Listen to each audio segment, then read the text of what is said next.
Alvíceras, História da Igreja de Cristo, de Henri Daniel Rups. Hoje, o Bispo do Exterior. Uma política desta natureza não estava livre de consideráveis perigos. Ele está falando aqui da política constantiniana, a chamada política cristã de Constantino, que vimos no último vídeo. Tem-se falado muito das vantagens que a Igreja obteve da sua aliança com o poder, mas houve também desvantagens, e elas devem ser analisadas. Nada mais arriscado e difícil para um partido, para uma igreja, do que a súbita passagem da situação de minoria para a de instituição oficial. É a hora em que as revoluções se renegam e se traem, e as igrejas vêm a fluir as multidões convertidas à pressa, os espertos e os tíbios. A fé que o heroísmo e o sacrifício já não exaltam, aburguesa-se. Foi esta curva perigosa que o cristianismo teve de dobrar no tempo de Constantino. Mas há outra coisa bem pior.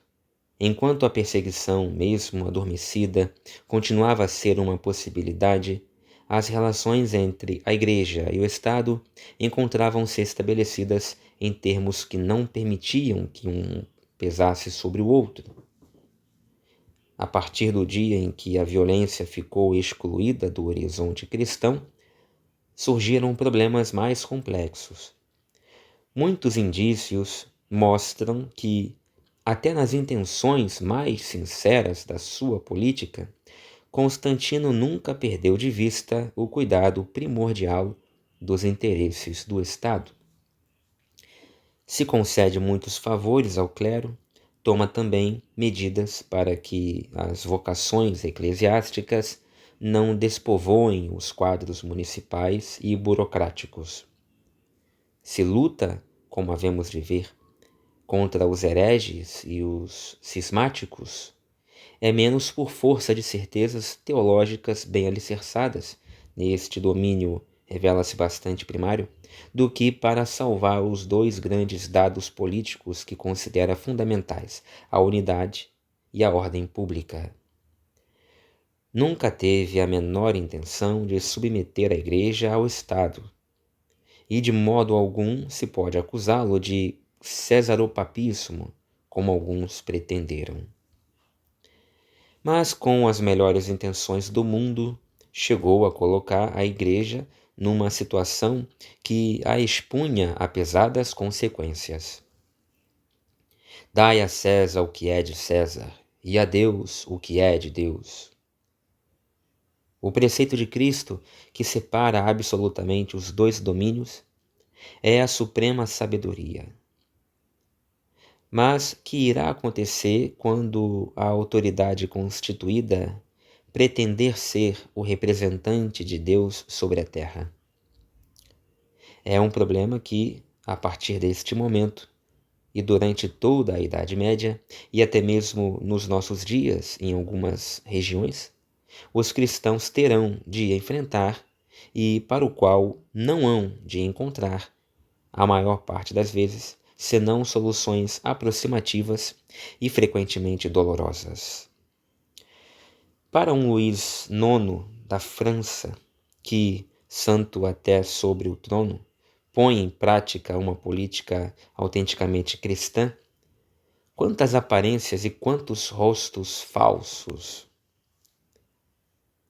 Quantos regimes não podemos nós contar que mais pretendem servir-se de Cristo do que servi-lo? Tertuliano, o fogoso africano, dissera numa das suas eternas polêmicas, abro aspas, não é possível ser César e cristão ao mesmo tempo, fecho aspas. No plano em que César é um homem, a afirmação é certamente inadmissível, mas no plano em que César é César, também o será? Dirigindo-se um dia aos bispos reunidos num concílio, Constantino proferiu estas palavras reveladoras: Vós sois bispos do interior da igreja, mas eu sou bispo do exterior.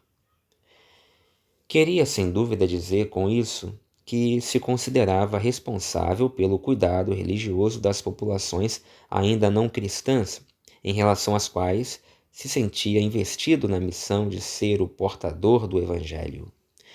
Mas isso implicava também que se considerava representante legítimo de Deus, um pouco à margem da hierarquia, mas certamente habilitado a intervir em assuntos religiosos.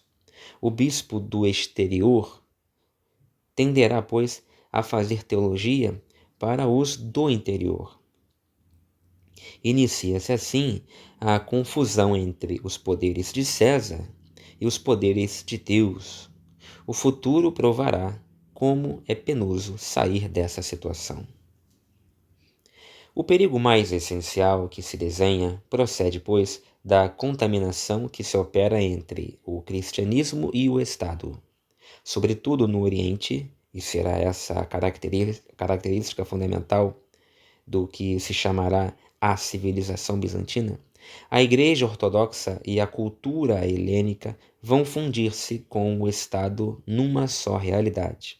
Não só com o Estado, mas com o estatismo. No Ocidente, menos, por causa da influência dos papas, mas no Oriente, dessa forma aconteceu uma fusão mais perfeita, mais forte. Ao longo dos 3 primeiros séculos, vimos o Império Romano tender para a centralização, para a domesticação ou, para empregarmos um termo dos nossos dias, para o totalitarismo. A partir de Diocleciano, já não se trata de uma tendência, trata-se de um fato. Apoiado num funcionalismo gigantesco, essa vacilante muleta dos governos doentes, o império absorve todas as forças dos indivíduos, requisita-os asperamente para o seu uso, limita singularmente o espaço deixado à liberdade. Aceitando associar-se a semelhante política, não se arriscava a Igreja a abandonar esse papel que havia sido anteriormente o seu, um papel que ela voltará a encontrar plenamente nos tempos modernos, de ser a defensora incomovível da pessoa humana e dos seus direitos perante as exigências do poder.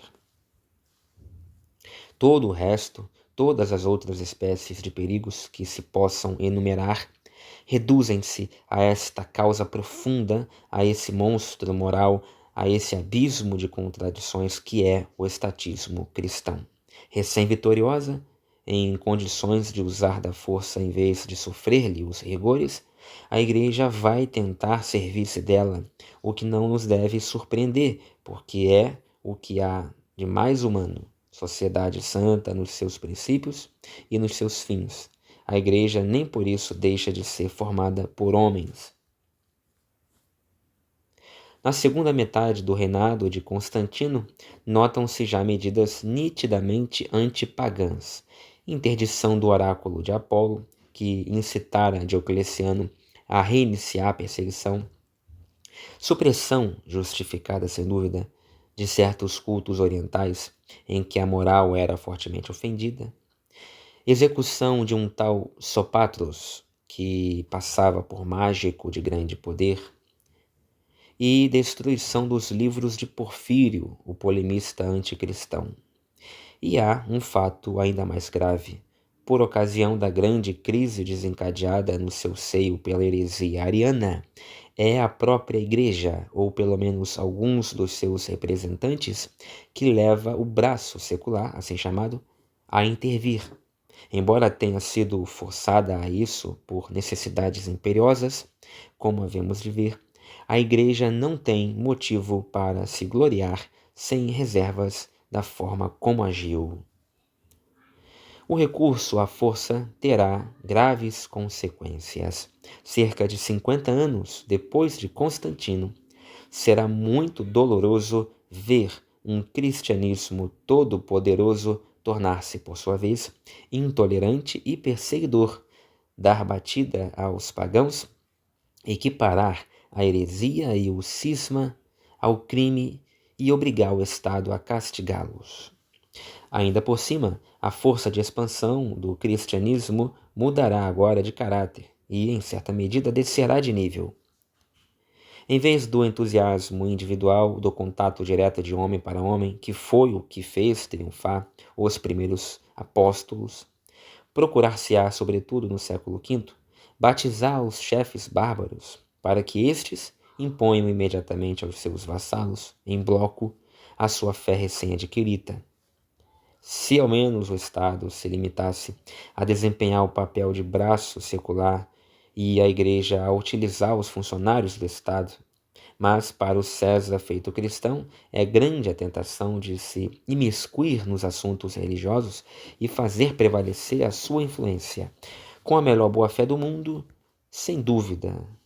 Mas nem por isso o resultado será menos inquietante.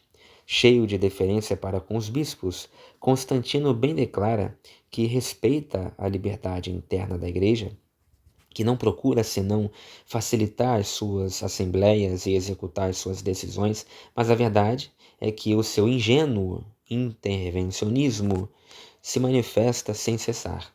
Quando estudarmos a questão ariana, teremos provas muito estranhas desse fato. Terá a Igreja percebido imediatamente o perigo? De forma unânime? Não. Por reconhecimento para com o seu protetor ou por motivos de ordem menos elevada, houve certamente prelados que se mostraram inclinados a fazer o jogo do imperador.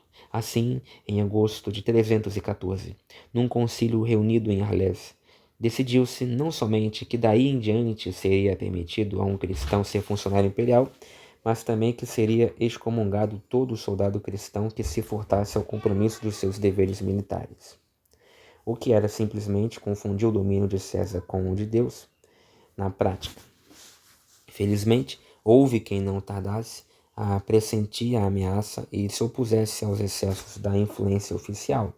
A partir dos sucessores de Constantino, essa resistência será manifesta. E assim se armará o conflito entre a Igreja e os poderes temporais, um conflito ora latente, ora dramático, que dominará a história da Idade Média. As lutas entre o sacerdócio e o império têm aqui a sua origem.